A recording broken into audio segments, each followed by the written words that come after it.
De fato, um estudo recente que pesquisou 3.000 pessoas descobriu que 20% delas haviam seguido uma dieta sem glúten, mesmo sem terem sido diagnosticadas com doença celíaca ou uma sensibilidade ao glúten.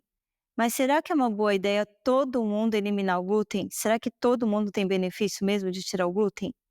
Ele realmente é inflamatório? Ou ele pode ser um componente saudável de uma dieta anti-inflamatória? Então a gente vai conhecer mais sobre o glúten nessa aula. E ela pode surpreender você, viu? Então vamos começar falando sobre o que é o glúten.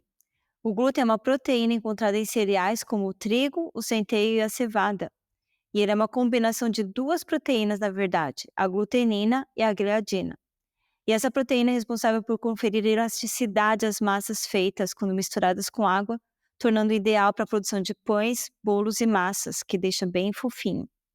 E apesar de ser uma proteína naturalmente encontrada nos grãos, o glúten é preocupante para pessoas que tenham doença celíaca. Na doença celíaca, o sistema de defesa ou imunológico reage negativamente a essa proteína chamada glúten, causando danos ao revestimento do intestino e dificultando a absorção adequada de vários nutrientes. E isso pode levar a sintomas gastrointestinais, como cólica, diarreia, gases, problemas nutricionais e outras complicações sérias para a saúde. A doença celíaca geralmente ocorre em pessoas que têm uma predisposição genética e que ingerem alimentos com glúten, e que estão já com algum problema intestinal, como o aumento da permeabilidade intestinal, que a gente já falou aí nas primeiras aulas.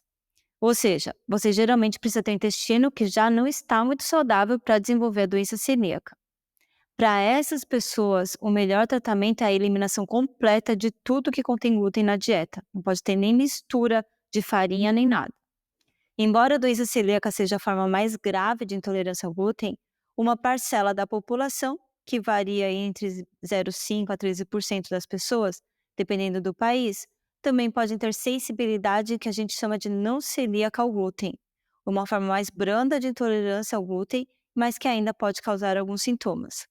São pessoas que desenvolvem os sintomas clássicos da doença celíaca após ingerir glúten, mas não têm diagnóstico de doença celíaca, ou seja, elas fazem biópsia e a biópsia dá normal do intestino delgado.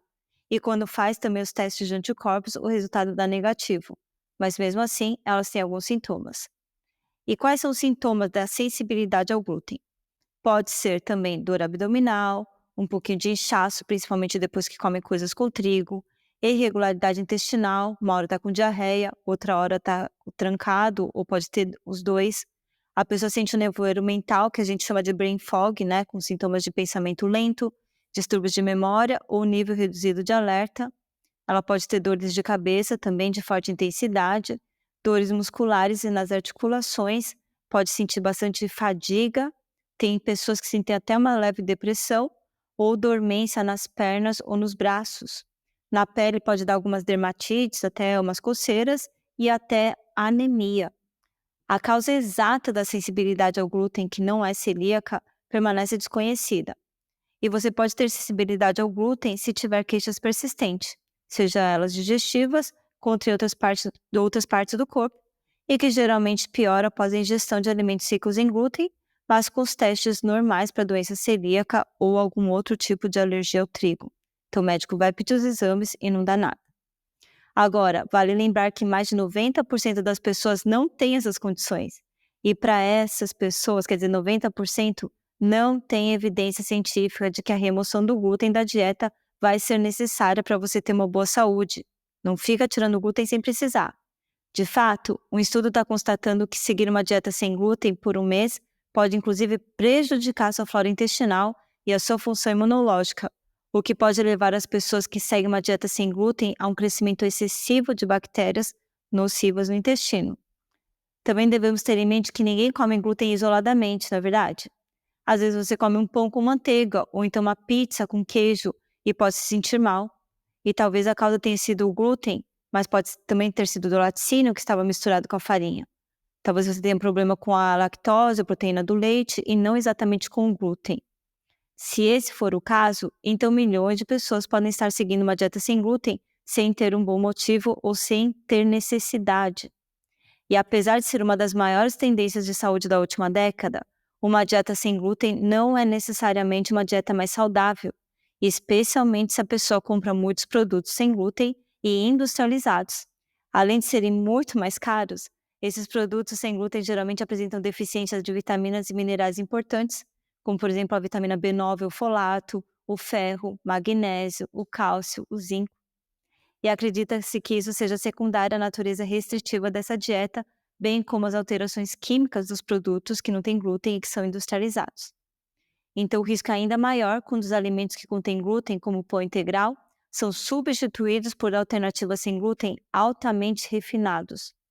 Isso ocorre porque os alimentos processados sem glúten normalmente têm menos fibras, menos vitaminas e menos minerais, e em geral têm um índice glicêmico mais alto porque são refinados.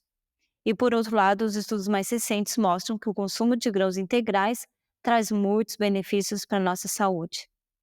Os grãos integrais podem reduzir o risco de desenvolver doenças do coração e derrame, como AVC, pode reduzir o risco de doenças digestivas e cânceres. Eles são ricos em fibras, melhora a regularidade intestinal e a função digestiva.